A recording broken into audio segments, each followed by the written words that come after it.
नमस्ते फ्रेंड्स, आज हम देखते हैं राजस्थान में जनजातीय आंदोलन। यानी जनजातीय आंदोलन क्यों किए? भील जो कि शांत स्वभाव के प्राणी थे, तो वो एकदम से आंदोलन क्यों करने लगे? तो देखते हैं 1818 ईस्वी की सहायक संधि हुई थी ना, जो अंग्रेजों के साथ सहायक संधि। उसके बाद ही आंदोलन होने लगे, आदिवासियों में आंदोलन होने लगे। तो भीलों ने आंदोलन किया। क्यों किया? तो भीलों द्वारा दो कर लिए जाते थे, गोलाई व रखवाली। गोलाई कर जो कि स्थानीय वहाँ से गुजरने वाले जो भी व्यापारी होते थे उनके द्वारा कर लिया जाता था, भीलों द्वारा।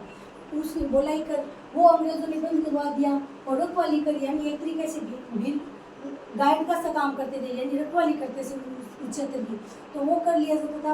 वो कर भी अंग्रेजों ने बंद करवा दिया, इसलिए उन भीलों में धीरे धीरे आंदोलन बढ़ने लगा। फिर देखते हैं भीलों को आंदोलन को दबाने के लिए 1822 ईस्वी में मेरवाड़ा यानी उस क्षेत्र में मेर जाति का आधिपत्य था, तो मेरवाड़ा बटालियन का गठन किया गया। मेरवाड़ा बटालियन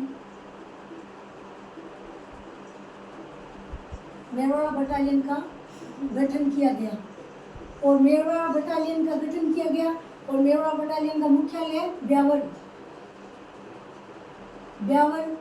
पहले अजमेर में पड़ता था, वर्तमान ब्यावर खुद न्यू डिस्ट्रिक्ट बन चुका है। फिर इनको मेरवाड़ा बटालियन दबाने के लिए फिर 1935 में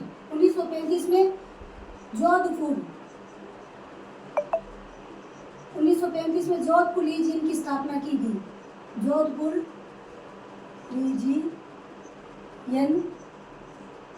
लीजियन की स्थापना, जोधपुर लीजियन का गठन किया गया।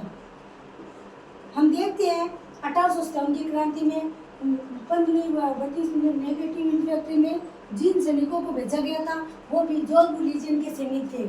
और जोधपुर लीजियन सैनिकों का और इनका पहले तो फिर इनका कार्यालय एरियनपुरा, वर्तमान में एरियनपुरा में है। वर्तमान में कार्यालय, पहले इनको अबू भेजा गया, फिर वर्तमान में एरियनपुरा में है। और 1841 में मेवाड़ भील कोर की स्थापना की। यानी अंग्रेजों ने ये देख लिया कि भील उपद्रव कर रहे हैं, भीलों को उपद्रव दबाने के लिए भीलों की सेना गठित कर ली। यानी मेवाड़ भील कोर, जिन्हें एमबीसी कहते हैं। एमबीसी अभी भी ये राजस्थान पुलिस के अंदर भर्ती आती है एमबीसी की, यानी अभी भी इनकी बटालियन है। इनका मुख्यालय खेरवाड़ा,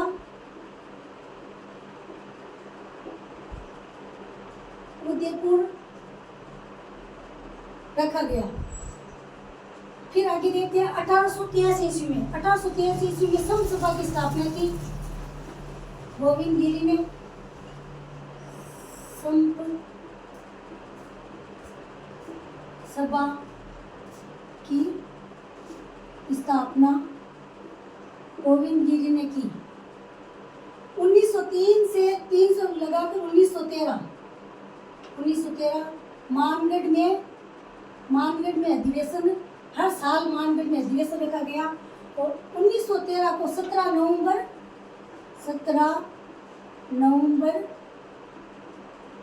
1913 को यानी भारत का प्रथम जलियांवाला बाग हत्याकांड, क्योंकि 1913 में हुआ था। जलियांवाला बाग हत्याकांड 1919 में हुआ था, 13 अप्रैल 1919 को। ये 17 नवंबर 1913 को हुआ था। यानी ये एक तरीके से भारत का पहला जलियांवाला हत्याकांड कह सकते हैं। उनको जलियांवाला हत्याकांड भारत के 1919 वाले जलियांवाला हत्याकांड से इसलिए इनकी तुलना की जाती है क्योंकि वो भारत के क्षेत्र में था और ये राजस्थान में आता है। तो ये एक तरीके से देखें तो प्रथम जलियांवाला हत्याकांड की संज्ञा दे सकते हैं हम इन्हें, क्योंकि 1913 में हुआ था, जिसमें 1500 भील मारे गए। क्योंकि भील अपने पास अस्त्र शस्त्र धनुष वगैरह रखते थे। तो इनको अंग्रेजों को पता चला कि ये यहाँ मानगढ़ में अधिवेशन हो रहा था भीलों का, तो बिल जैसे ही अंग्रेजों को पता चला कि बिल एकत्रित हुआ है तो उन्होंने सोचा कि ये यहाँ विद्रोह करेंगे।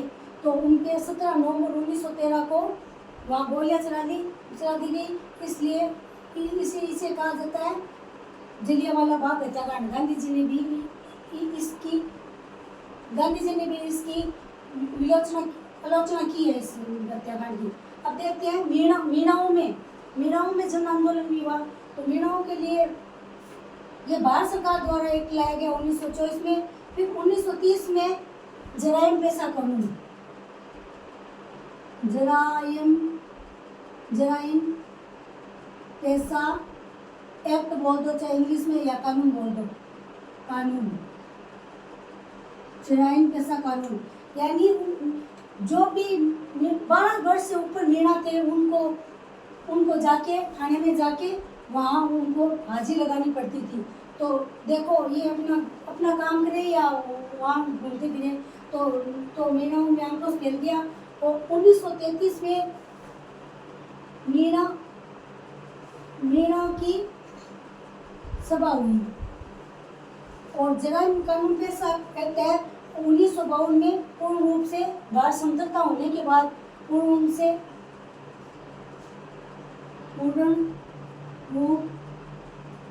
से समाप्त कर दिया, समाप्ति कर दिया। तो हम देखते हैं कि ये आंदोलन हुए तो उन आंदोलन का किसी ने तो इनका नेतृत्व किया था।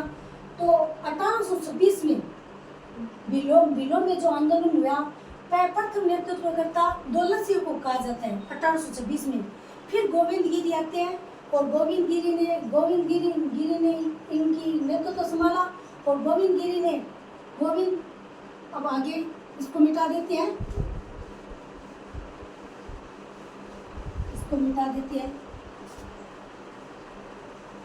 वो गोविंद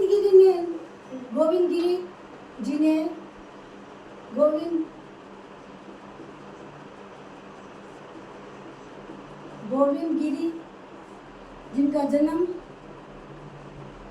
1857 की क्रांति के बाद 1858 ईस्वी में हुआ। बांसिया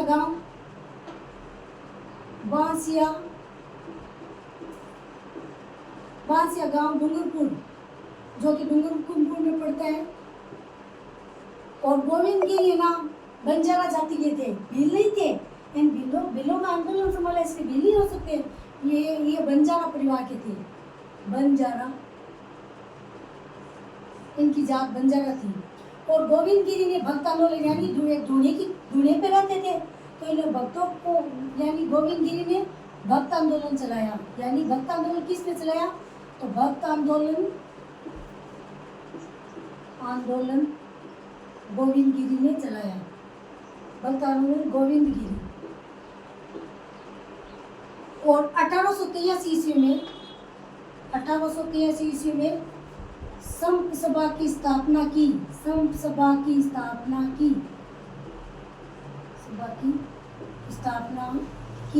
संप यानी हिल मिल कर रहो, एकत्रित रहो। फिर हम देखते हैं आदिवासियों को मसीहा मोतीलाल तेजावत, जिन्हें हम आदिवासियों को मसीहा कहा जाता है, मोतीलाल जी तेजावत के बारे में देखते हैं। मोतीलाल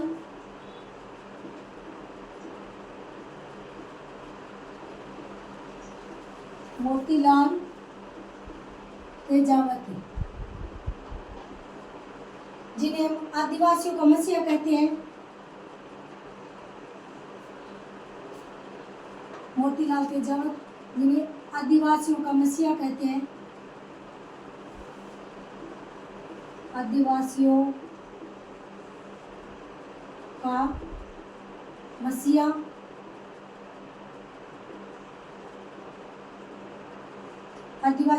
कहते हैं। इन्होंने एक ही आंदोलन चलाया था, मोतीलाल तेजावत ने एक ही आंदोलन चलाया था 1921 को। एक ही आंदोलन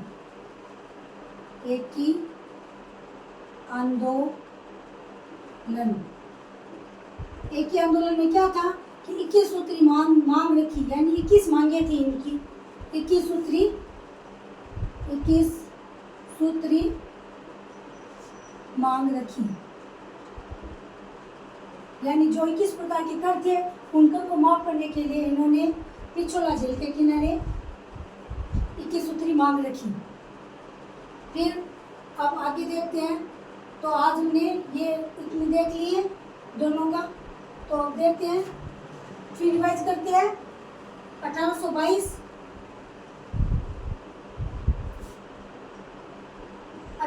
में क्या हुआ? मेवाड़ बटालियन का गठन किया गया। 1835 में जोधपुर लीजियन की स्थापना की गई। 1841 में मेवाड़ भीलकोर की स्थापना की गई, जिसे MBC कहते हैं।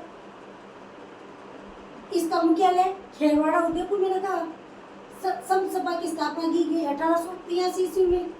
और 1903 से 1913 के बीच मानगढ़ में हुआ।